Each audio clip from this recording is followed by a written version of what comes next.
He's going to be fine. Yeah, he'll be great. He's going to be amazing, man. Hello, everybody, and welcome to Blue Jays Today, where we always have something to say about the Toronto Blue Jays. I am your host, Adam Peddle. And I'm your host, Nicholas Playlog. And today we're going to be kind of capping off our top 5/top 10, I guess, because we did a couple top 10s. Yeah.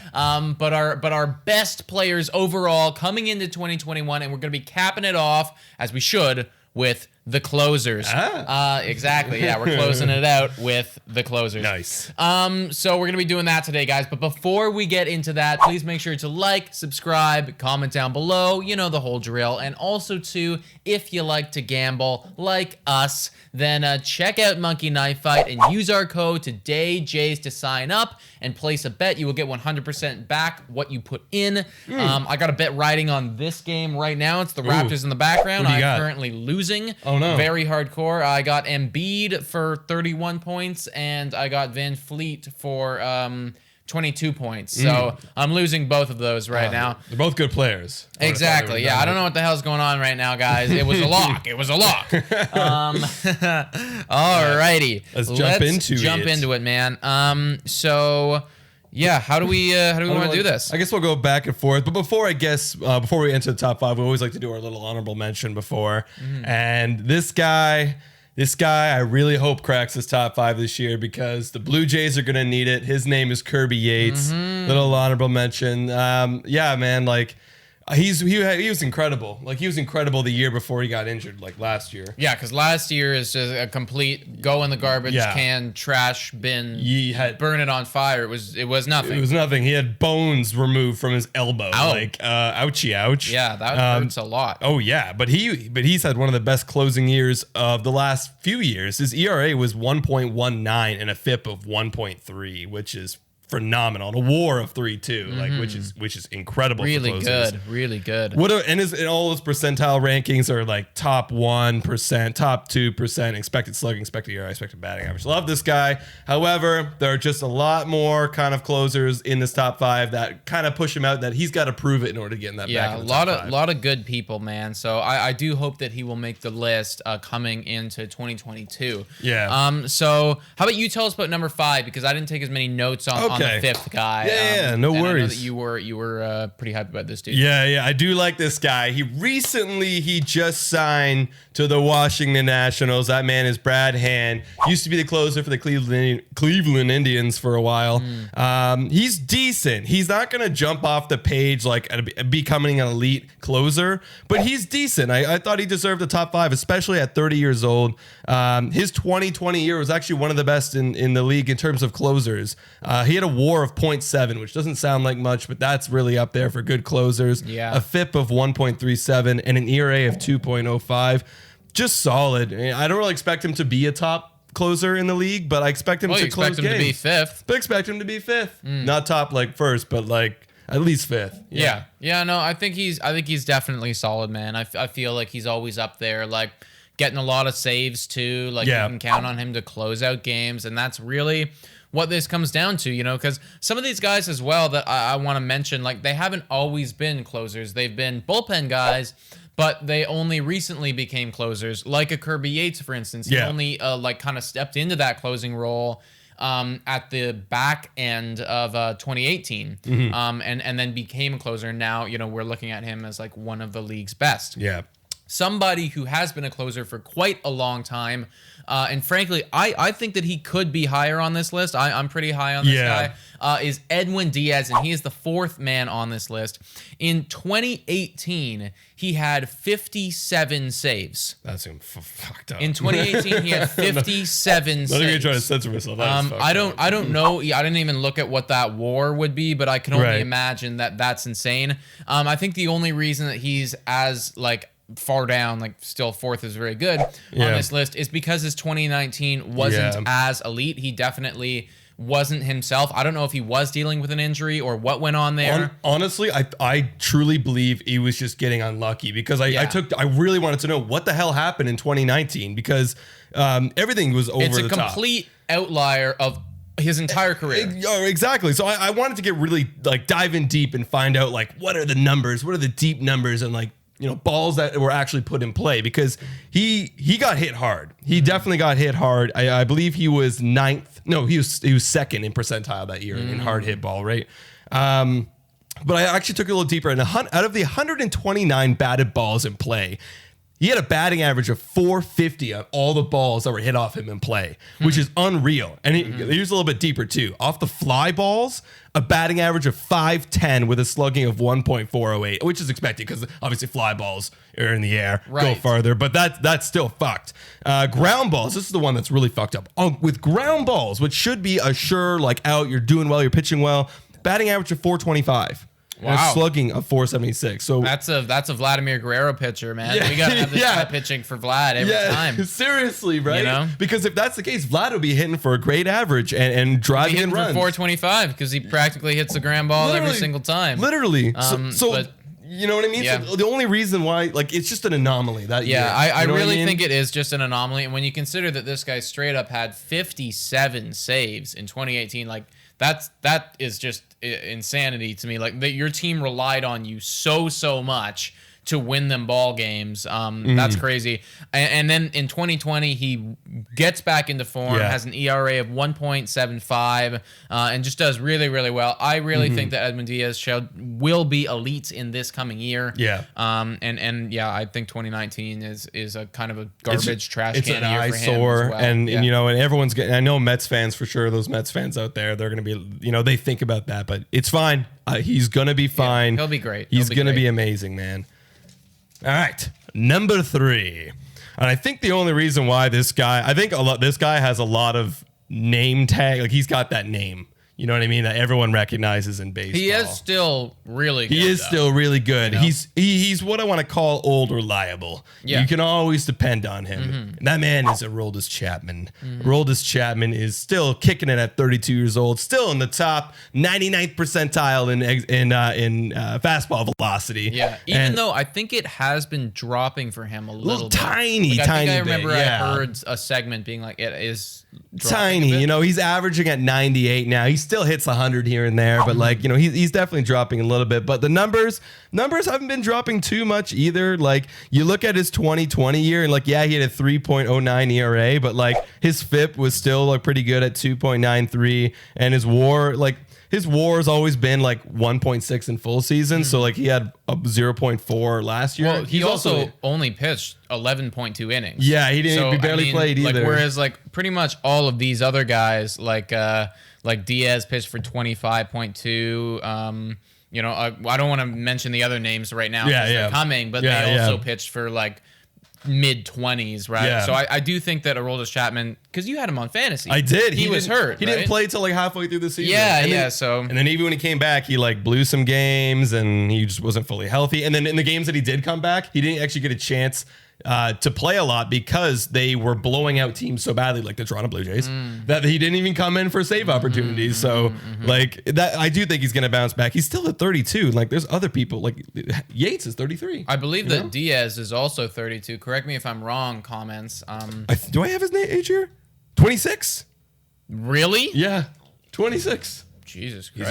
He's a young guy. Okay, my brain, it's tired, guys. It's 9:15 after a full day of work. Yeah, but I know that so I was thinking of Yates, then that's what I was thinking of. I think that Chapman, I was looking back at his career, and he is another one of these guys who has been a closer his whole all the time, and I feel like that's such a hard role to hold on to, and something that people don't recognize, because if you have a couple bad games, even if you are the elites of the elite, you immediately start to lose your job, It's like a kicker in football. All the blame gets put on you because it's we had this game, and you blew it, even though, you're a human being, stuff happens. So even the fact that this guy has been the Yankees closer, one of the best teams in baseball for almost his whole career and consistently amazing, he deserves immense respect. And I do anticipate a low 2 ERA with a lot of saves, a lot of strikeouts. I imagine he's going to close out some games on us a couple times. We're going to see him. I want to see that Chapman-Vladdy matchup like back in 19. Like that was incredible. Elite at bat. Yeah, it was amazing. For both of them. Yes, it was. Oh, gosh, it was amazing. Well, he's amazing, but who's even more amazing? It's Josh Hader at number 2. And this guy is very, very young. I arguably Chapman, well, not arguably, like he has been better over the course of his whole career, but we're both anticipating Josh Hader to just really blow up this next year. Yeah, and I absolutely. think everyone thinks that this guy is going to be like the next best thing in closers. Like he's so young and he's been great his whole career pretty much. He's just across the board solid, bro. And it's like he kind of really erupted onto the scene as their closer in 2019, but the years before that too, he was still being very good as well. So I don't have a lot to say other than like everything is good. Everything's good with this guy. The only hiccup I'm trying to, because some people might be like, oh, last year, he had a bit of a down year, like a 3.79 ERA with a FIP of 403. Well, his expected ERA was 2.94, and actually he got hit hard a lot last year too, just like Diaz. Like they're both in the top percentiles of hard hit ball. So like he was getting hit hard, getting a little unlucky. He should easily bounce back, especially at 26 years old. Like he's got so much potential. It's really tough in these shortened years for closers too, because you look at their expected numbers and you look at their actual numbers and they don't correlate at all, because like they literally pitched, like Josh Hader pitched like 19 innings. Yeah, exactly. Like what is that? Right. Like if for a starting pitcher we'd go, oh, he didn't even play. Right. He pitched like 2 outings. Yeah, it's like 3 outings maybe. I don't even like look at this stuff really, man. Like these guys on their good years will pitch for like, 60 to 80 innings or something like that. And even that's shortened sample size. But I really think that a lot of these anomaly numbers from 2020 just come from it being an anomaly of a year. Yeah, absolutely. And I really anticipate Josh Hader to be tippity top elite for 2021 for absolutely. And his expected numbers are all his expected percentiles. They're all really great. They're all like 99, 98, 99. Way up Hard there. to do better than that. Yeah, exactly. Like he honestly, like he is arguably number 1. I know we had a discussion before, like, but the number 1 guy is just like he has numbers that kind of stick out to me, and I can't get them out of my head. Right. Get him out of my head. But he could easily be number 1 on this list. Well, I think what's incredible about a lot of these guys, before we reveal who number 1 is, it's like I think that they all could be. Like Kirby Yates, like his 2019 year is like arguably like best closer worthy. Yeah. Edwin Diaz, his 2018 year, like that's the best. It's like and Aroldis Chapman's been that, right? It's like all of these guys have that potential to be it. Exactly. And like people like are gonna pick hairs, like you said this guy's better than that guy. Like guys, they're all good. They're all here for a reason, right? It's like, and I know that we're putting one ahead of the other, but it's like this is, in my opinion, I almost look at these guys in like the same tier. Yeah. Like maybe not. Like maybe I see a difference between like Kirby Yates and Brad Hand and then the other 4. Like I maybe have the other 4 like a bit higher than those guys, but even them, it's like I don't know. We're splitting hairs. They're all good. They're all great. Who's number 1? Number 1, as you might expected, would be Liam Hendriks. The reason why Liam Hendriks is jumping off the board like this is he became a closer in 19, and he had the best closing year that year in terms of WAR at 3.5. His FIP was 1.87, and his ERA is 1.8. Like he was dominant. He was absolutely destroying. Before he played 8 seasons as like a reliever, setup man. His ERA was inflated. Like he was around the 4s. He was just very average. He was very average, but then as soon as he became a closer, boom, dominant. And then in 20, obviously he was the best closer in the league last year at a WAR of 1.4, a FIP of 1.14, which is the best FIP, obviously shortened sample size, of all these closers in the last 3 years, and an ERA of 1.78. He's amazing. He's 32 though, so if I were to compare Hader and Hendriks, who's got the more upside to do better, I would say it's Hader. Yeah. But like Hendriks is just having the best 2 years, the last 2 years out of anyone. Yeah, no, he's been dominant, man. And one thing I can't ignore, is I am looking at those saves, and he had 14 of them last year. So to have 14 in what is a 60 game sample Basically size, a quarter, and it's like to know that a good year for a closer is about 30 saves. Anything above that, and you're like, oh, this guy like did his job. Yeah, he did really well. When we called upon him, he was dominant. He got it done. So to have like almost half of that in what's not half a season, right. I can only imagine what he would have done over the course of the full season. Especially the way the A's team's made up, where like they're just average across the board. Like some people love their bats a lot, but they play at like I don't know, their stadium is what they're called, but they play in Oakland with a big ballpark.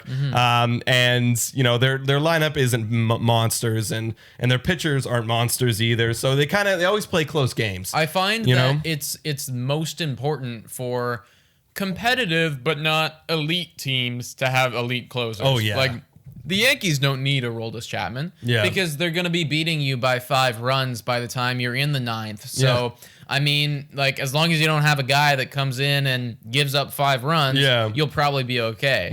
The Toronto Blue Jays need Kirby Yates. I was going to say, because we're going to put up 5 runs, and they're going to put up 5 runs, or 10. It's like, we are going to need a guy that, like, is... Because I know we're going to be in close games. Yeah. We're going to be in close games, whether we're playing the Rays and it's, like, very tight, or whether we're playing the Yankees and we're both putting up numbers. Like, we're going to need somebody to finish these games, so that's really important for us. Yeah. When you look at some of these other teams too, like who do these guys play on? Josh Hader plays on the Brewers, like middle a of the pack. competitive team, but not like overtly one way or the other. Like you said, the A's, Diaz, like on the Mets, it's like they like now they're starting to get very, very good. And Diaz played before on Seattle. Yeah, you know Seattle, what I mean? Exactly. That was when he had his like crazy big years. And then like Yates during when on the Padres when they were rebuilding, when they were almost at their level, and that's kind of where we are too. That's why Yates is really good for our team. I think he's gonna get. I mean, we have a projection post out on him. How many saves did we say that he was gonna get? Because let's take a look. I think it's close to 40, if I'm not mistaken. I think we were a bit stingy. Bro. I think we were a little bit. Now that I'm thinking about it, maybe he could. It all depends on how healthy he is. So, we said that Kirby Yates would pitch for 60 innings with 90 strikeouts, have a 2.3 ERA, a whip just slightly over 1, and 32 saves. Okay, yeah. Now I'm thinking about it. Maybe he might even get more because of those close games that we're going to have. Yeah, I mean, I could absolutely see it. And honestly, like, I feel like that was even a bit stingy on the strikeouts, too. Like, every single one of these guys are, like, the elites of the elite when it comes to striking out. Because the batter, well, first off, they have great stuff. Yeah. And second off, the batters only see it one time. Exactly. And all of them are blowing it past them. Yeah. With, they got 2 pitches. And this is what it is. And you're not going to be able to hit them. And most of the time they can't. Yeah. So you know what's funny? Actually, Liam Hendriks, like when he became a closer, dropped the rest of his pitches and just did a slider fastball. If I'm not mistaken. Might be that the rest of those pitches were fucking him, bro. Yeah. Oh, and as a closer, you don't need it. Yeah, exactly. No, you need two.